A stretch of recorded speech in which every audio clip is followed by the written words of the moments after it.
All right, let's get the show started. Hello, everyone. Thank you all for joining. Welcome to InRhythm Lightning Talks. I'm your host, Parag Katkar. I'm the head of consulting practices at InRhythm, and we have a lot of exciting lightning talks lined up for you in the upcoming weeks.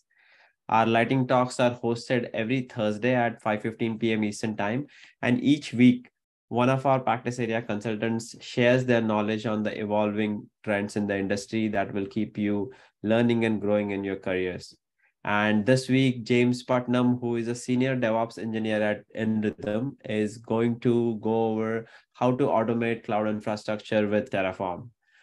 Terraform is an infrastructure as code tool, which is primarily used to automate infrastructure tasks. So I'm super excited for this talk. And without further ado, let's get it started, James.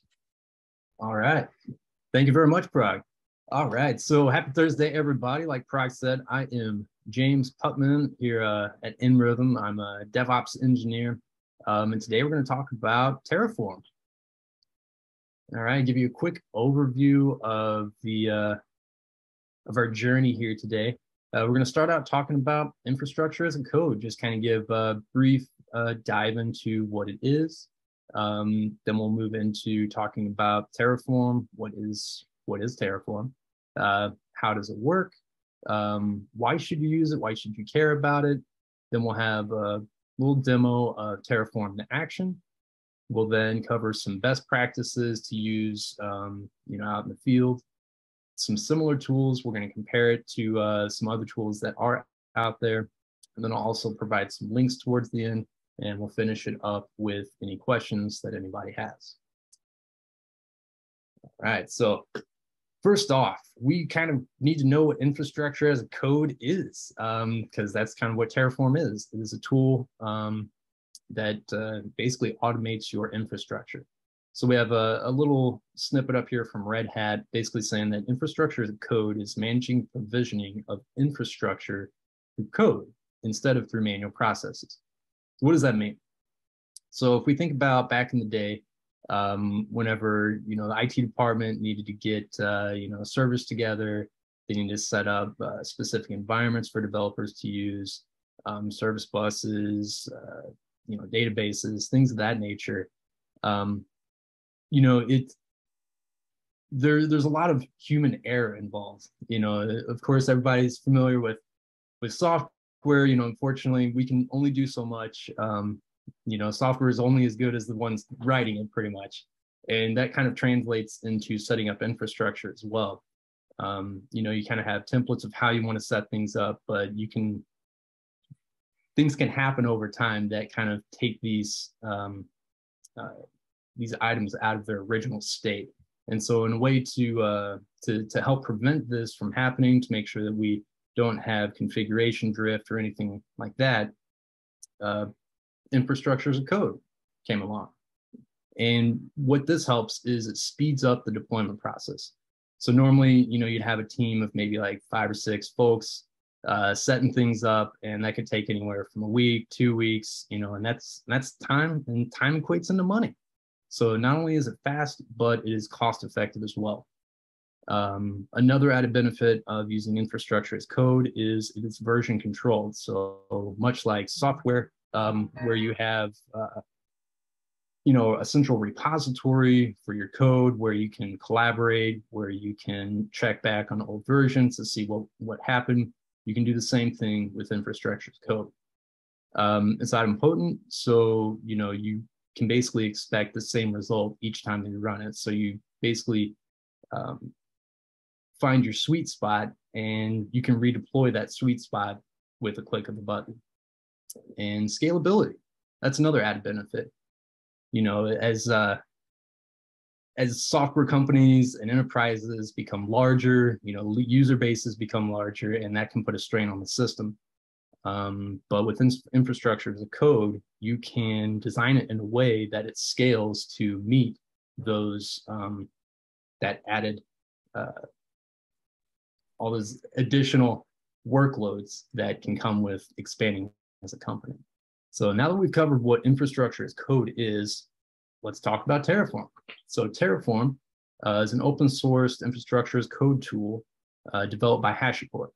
Now HashiCorp has a lot of different products, and they all work very well with each other. And Terraform is just one of those tools, but it is used for defining resources both on premises and in the cloud. So, if you're somebody who has a hybrid cloud setup where you have some resources in the cloud, you have resources, on a server, at your company or something local, then you can definitely use Terraform to help you out.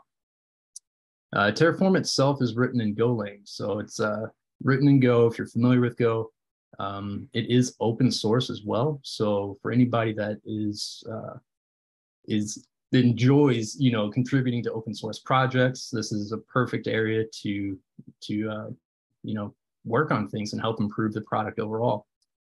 It does use a domain-specific language called HashiCorp Configuration Language, or HCL for short.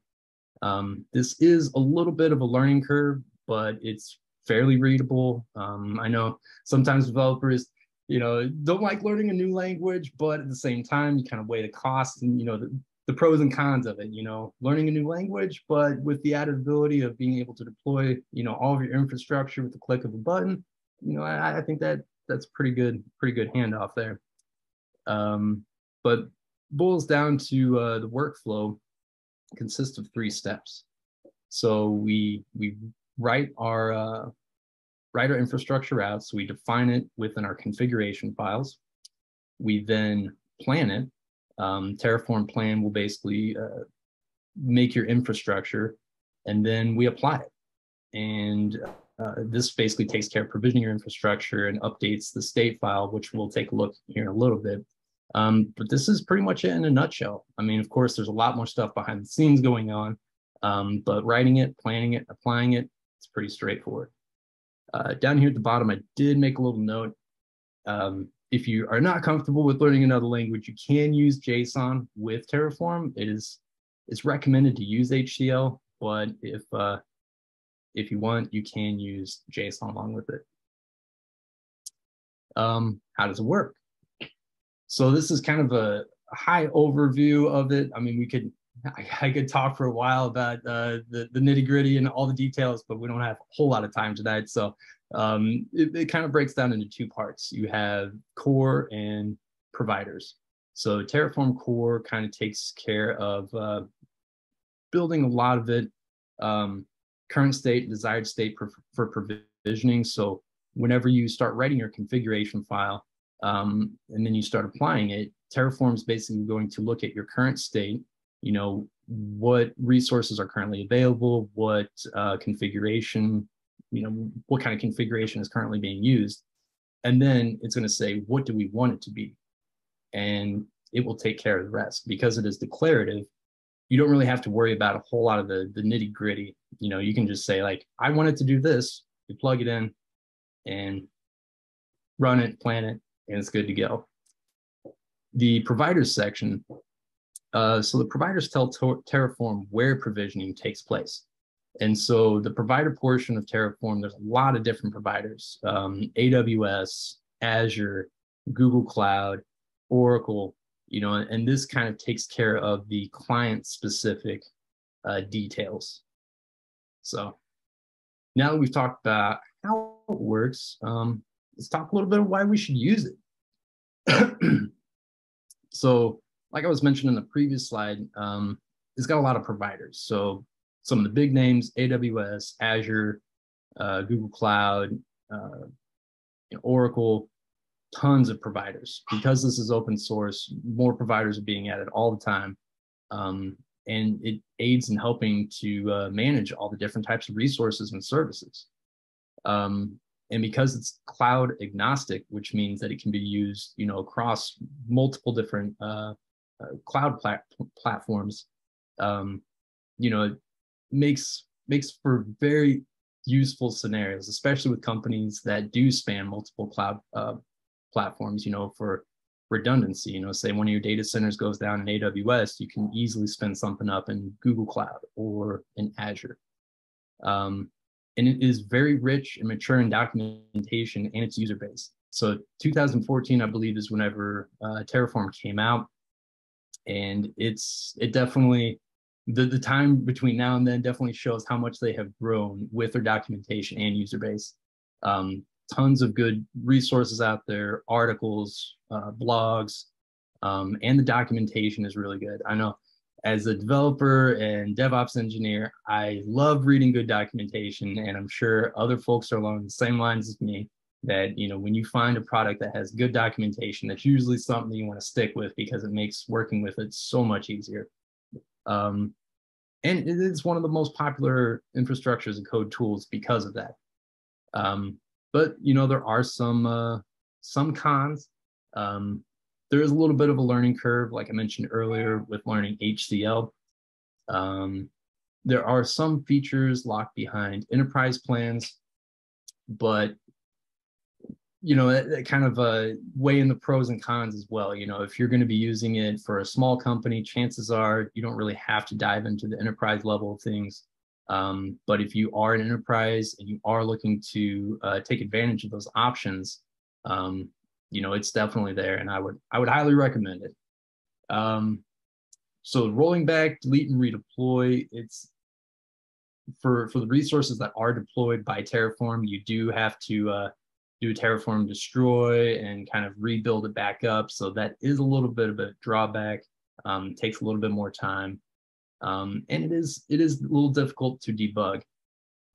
Used to, I think it was in March or May of this year, they did roll out error handling, and that was one of the biggest drawbacks with Terraform. Is whenever you are building all the files out, you know, it's kind of hard to tell where you're making mistakes, and it didn't really tell you very well. But they have been getting a lot better at that. They've released a new version, like I said, back in March or May, that helped a lot with error handling. So, but yeah, I mean, it's, in my opinion, the pros outweigh the cons. All right, and so now we're going to take a look at Terraform in action. So with Terraform, you do have to set up the configuration files, but once you get that set up, it's a breeze. And so I'm just going to give a brief overview of the commands I'll be using, and then we're going to jump into it. So Terraform initialize, this will initialize the Terraform directory. You know, like I mentioned earlier, the providers that you're going to be using from the various different cloud providers, this is the step that it will take to install those providers and get those ready. Terraform format. This formats the configuration. It prints modified files. So if you are in there working on it, it will list basically the files that have been modified, if there are any. Validating it. So this kind of is a sanity check, if you will, goes in to verify that there aren't any mistakes. And if there are, errors will be thrown. The Terraform apply portion. So this is really cool. I like this part of it. So Terraform apply will kind of show you what kind of changes you're about to make, because, you know, a lot of times when you're making you know, big changes, it's always nice to have that, are you sure, you know, are you sure you want to push that button? So it gives you an extra chance just to view the change that you've made, and just another chance for verification before actually making that step. And then Terraform showed that displays the current state form, or from Terraform TF state file, and the TF state file is generated whenever we do the Terraform apply. And this is kind of a more nitty-gritty, detailed outline of the resources that you will be generating. And then finally, Terraform destroy. It's just like the inverse of Terraform apply. And so once we build up our structure, we can show what's going on, and then we can destroy it and start over if we want to.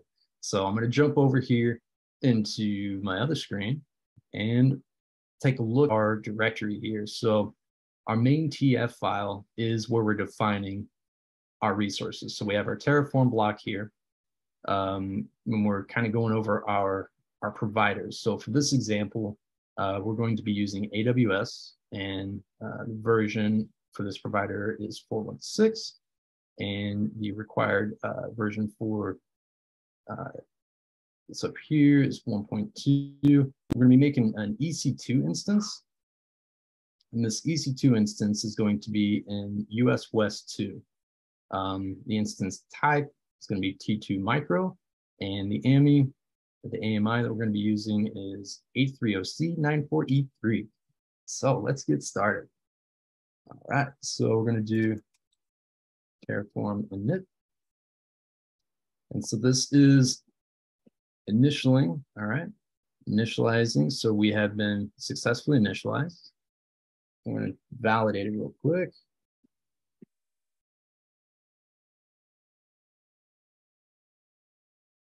All right, so the configuration is valid. Now we're going to apply it. And so this Terraform apply step, I was going through this earlier, and so our Terraform TF state is already generated, but we look over here, we can kind of see what it's wanting to create. So I'm going to expand this window up here a little bit. So it's basically saying, hey, Terraform is going to do this. Is this cool? And so we have these pluses over here. So this is just telling us that these are the parts that we are adding for these resources. So we're adding an instance app server, which is our resource over here. So AWS instance app server. And this is, you know, some of these things we don't know right away. We'll have more information on after we apply it. But we have the AMI up here. You know, what kind of instance type do we want? We got some tags. EBS block device, and just a lot of other metadata options, things of that nature. So we're going to accept these changes. And you can see down here, we are creating this resource now. So AWS instance app server, it's in the creating phase. It's going to take a little bit for it to create, but we jump over here. So I've got an IAM role created, and we're going to be creating this in the US West 2 region. I'm pretty sure that's what I had. Yes, US West 2. 30 seconds. My internet might be a little slow here, so.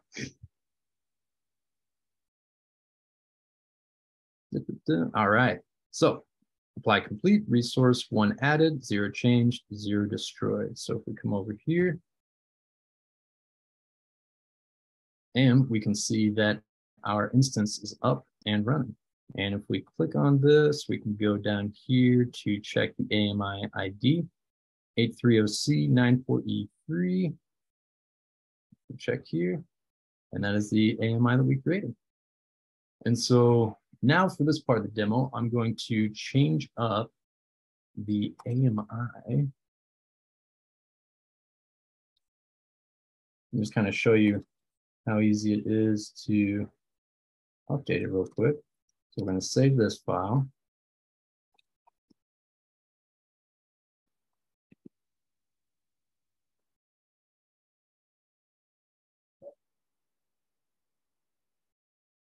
And so we refresh the state. So we have 1 to add, 0 to change, and 1 to destroy. So we're going to destroy the one that we had before, and then we're going to recreate this new one.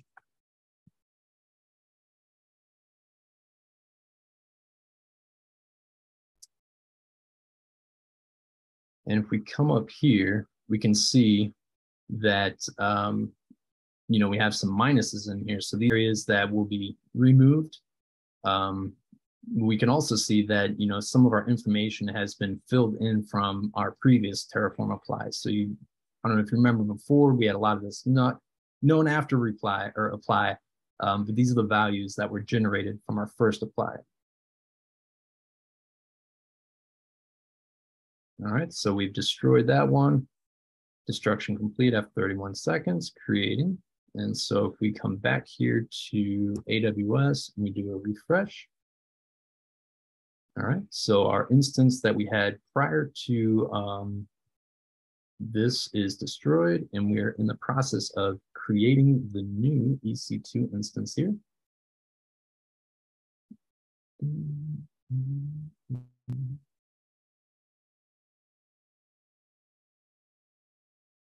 Almost there.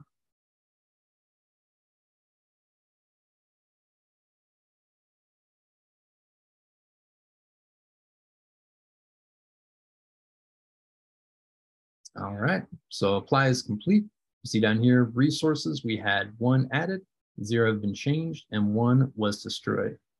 And so if we come back to AWS, we do a quick refresh, and we can see that our new EC2 instance is up and running. And if we check out the AMI details, we'll see that we have a new AMI for it. And so that was pretty easy. I mean, I know a lot of times going in there and, getting a lot of resources spun up all at once, very time consuming. But as you can see here, all you have to do is define what resources you want, line out the specifics of it, and then just go through Terraform and it gets taken care of for it. So now that we have that the AMI instance or that EC2 instance up and running, we're going to perform a Terraform destroy. And so this is going to basically remove all the resources that we created with Terraform apply. I do want to note that this only takes care of the resources that you have built from Terraform. So if you are using AWS and you have other resources that are not tied into Terraform, you will still get charged for them. So just be aware of that.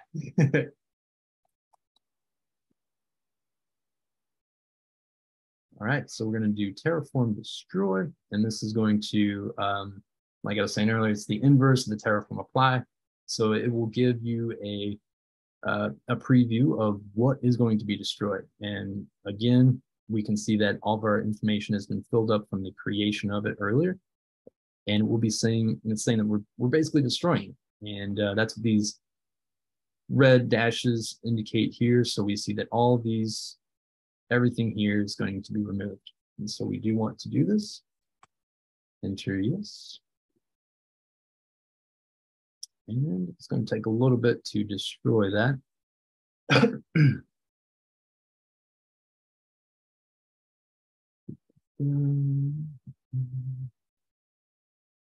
But from a DevOps perspective, especially if you're working on an application where you need a specific environment set up, or any kind of resources, this just makes things so much easier, especially if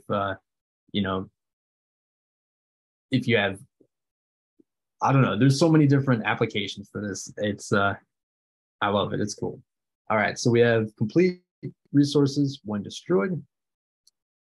And we're going to refresh our page here, and we can see that we no longer have the EC2 instance that we created. All right. So that was Terraform in action. There are a lot of best practices, too many to list out here.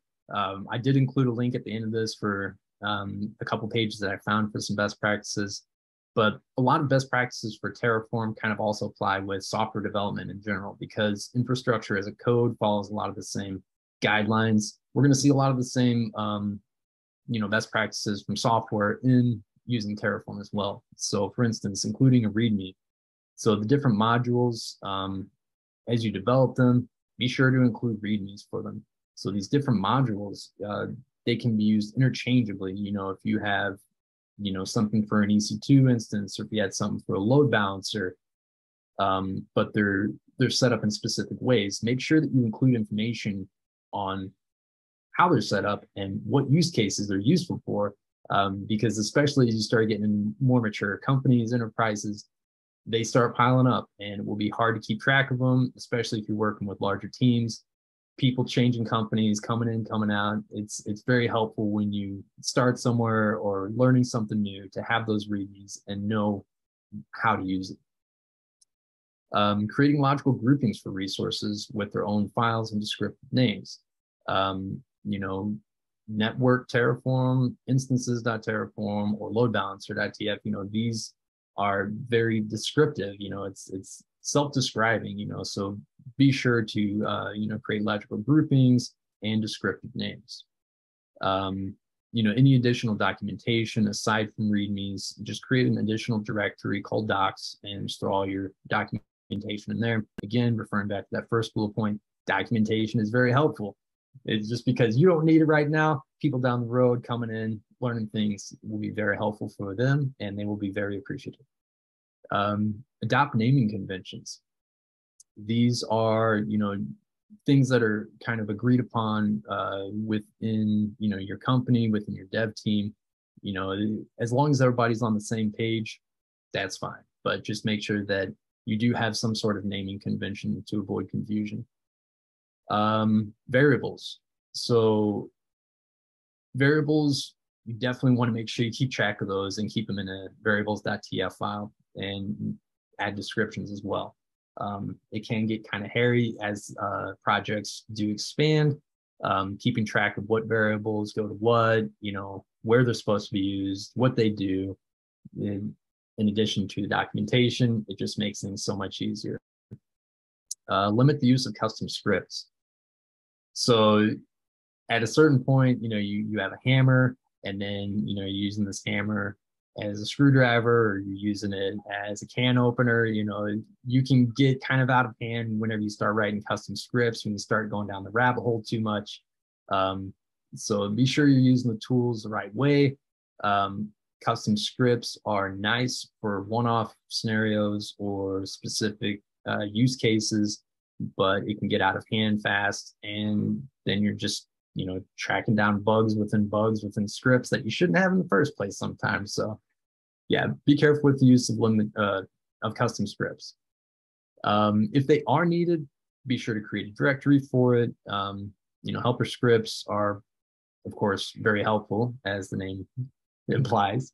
But a helpers directory makes organization a lot easier, just like our docs directory. And because infrastructure as code is version controlled, you should definitely take advantage of that. GitHub, Bitbucket, any other repository for keeping your code at. Again, like I was saying earlier, infrastructure is code. It is code. So being able to work on it, collaborate with other developers, just adds extra value to infrastructure as code and Terraform. And talk about some similar tools. So, Terraform is cool, but it is not the perfect tool for every situation. Just like I was saying earlier, you don't want to use a hammer for everything. Hammers go to nailing nails, but that's about as good as it's good for. So in case you want to check out the alternatives, I just listed a couple here. So Pulumi, this is actually a pretty cool one. It's newer than Terraform is, and it does not have a proprietary language, so you don't have to learn a new language. If you know TypeScript, JavaScript, Python, Go, C#, Java, YAML, then you can jump into Pulumi. But with that being said, it also opens, I kind of see that as kind of a can of worms too, because, if you're going out trying to figure out what's going on with my TypeScript and Pulumi, chances are you're probably not going to find a whole lot of, folks out there with the same issue that you're experiencing. So having a proprietary language like HashiCorp configuration language kind of helps with debugging issues as well, because it's restricted to that language. But it is nice that Pulumi does offer the flexibility of different languages. It is also cloud agnostic, like Terraform is, so it can be used in different cloud providers. If you're worried about redundancy, things like that, Pulumi can also handle that. And it is still fairly new. Documentation is lacking. It's a pretty small community. It is getting bigger, but it still has a long way to go to catch up to Terraform. There are other cloud-specific tools: AWS CloudFormation, Azure ARM, Google Deployment Manager. So these are more cloud-specific tools. If you're a company that just wants to stick to Azure, just wants to stick to AWS or GCP, then these are tools that you can definitely use. Pick up. It's supported natively by those cloud providers, so things run a lot smoother. Documentation is also mature within these products, but unfortunately, it doesn't have the flexibility that Terraform and Pulumi have if you are somebody who does want utilize multiple cloud providers. Puppet or Chef. So these tools are more for configuration management, not really for provisioning infrastructure. It can be used in conjunction with Terraform. So if you think about Terraform as kind of like building your house, Puppet or Chef would be the ones kind of coming in and decorating it. Where do you want your lamps? Where do you want, what kind of paint do you want in your rooms? So they kind of handle a little bit more about the inner workings of that infrastructure as opposed to actually building the infrastructure itself. Ansible, similar. It's also cloud agnostic, but it is also more of a configuration management tool. But it can also be used in conjunction with Terraform as well. And in conclusion, use the tool that best suits your needs. At the end of the day, we're all going to have our favorite, programming languages or, tools to use, but it really boils down to what are the needs of the client, what are the needs of the company, and that also needs to be weighed when deciding, what kind of infrastructure as a code tool you want to use. Terraform is perfect for multi-cloud ecosystems, enterprises looking to simplify their infrastructure needs. We've already covered some of those, redundancy, fault tolerance, things like that. Definitely keeps you good there. And it uses a declarative approach. User specifies what should be set up, and Terraform does all the dirty work. So, if you have DevOps engineers who aren't as savvy as getting the configuration set up, a whole lot of things you can do with Terraform that you don't have to worry about. Plugin based and open source structure allows for extended functionality that can be developed by the manufacturer and third-party providers as well as developers. And so this is another cool thing I really like about it is because it's open source, everybody gets to get in there and start working on it and making cool stuff for other folks to use. So it's only going to get better from here. Finally, we've got some useful links here. HashiCorp, the Terraform site itself is awesome. They have certification training. You can get HashiCorp certifications from it. They've got tutorials on AWS, Azure, Google Cloud. It's really cool resource. So I would recommend highly check that out. The HashiCorp blog, they do a good job of staying up to date on releasing new articles, information about their other various products, which I would also recommend checking out if you do go down the route of using Terraform. They have a lot of other cool products that can be used to help build out your enterprise infrastructure. Community sites. There's a dev Terraform site, also a medium Terraform site. These can kind of go a little bit more into developers articles, tips and tricks, just things that developers have been working on. So highly recommend checking those out. And our best practices. This is where I got the information about best practices. Google has a really good doc on best practices for using Terraform. And then there's just another nice little site that I found that had some really cool information on best practices as well. All right. Well, that concludes my presentation.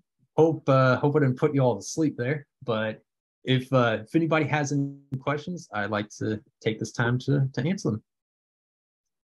I have a question. First of all, great talk, James. Very insightful. I was wondering, like, from your experience, can you share some of the errors that you have seen while building these Terraform templates? Anything interesting or any common errors, and like how easy or difficult it is to debug these errors? Any thoughts around that? So errors, I haven't really had a whole lot of experience using Terraform out in the field. I know at my last job, we were working on building out, we were working on outlining an environment to be built with Terraform. I guess some of the common mistakes that I ran into, it's just kind of outlining your resources properly. It can kind of get a little hairy when you're in the code trying to figure out, where everything should go and just kind of setting up proper. Like I was saying, the error handling, first off, because this is about almost 2 years ago, year and a half ago that I was working on it, and error handling has got a lot better. That was definitely a pain point starting out, was uh, just kind of building out the Terraform file and then, executing it with our specific use case. It took a little bit of time to kind of figure out where our mistakes were happening and occurring. But, once we kind of got things figured out, it became a lot easier. So, yeah, I would say double check everything, definitely Stack Overflow, the resources available are invaluable. Chances are somebody's ran into the same issue that you have. So I would say, just check out those resources, Stack Overflow, those Medium articles, dev articles. And yeah, ask questions. If you have something that pops up, you don't know what's going on, jump on a Stack Overflow, drop a line, have somebody see if somebody else has had that same issue. But yeah, I would say that would probably be the biggest problem that I've had in my experience working with Terraform is kind of the error handling, trying to get things to work the way you want them.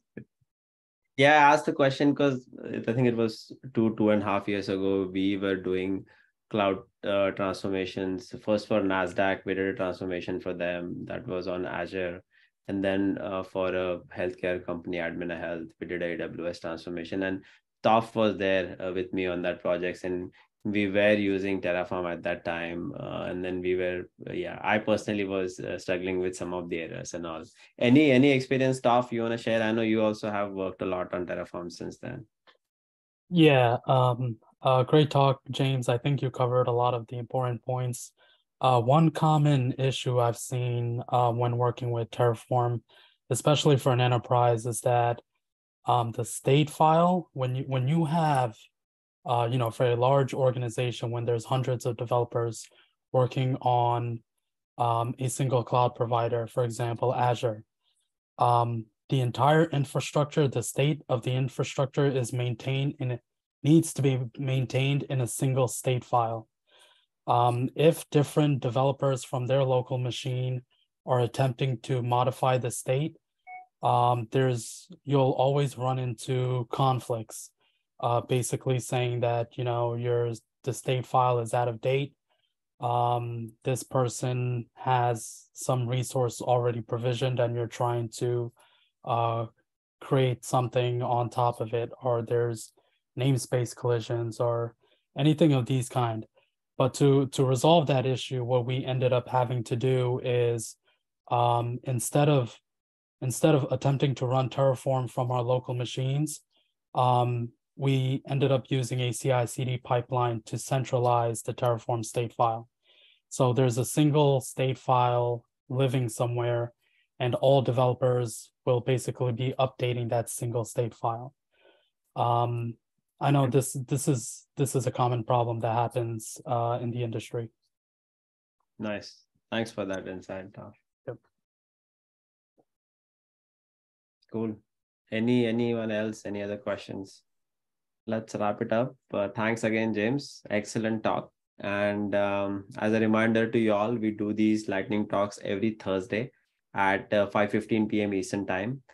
And next week, Joshua Buchanan, who is a senior iOS engineer with us, is going to give us a primer on Swift Combine. So what's Combine? Combine is Apple's latest and greatest reactive framework.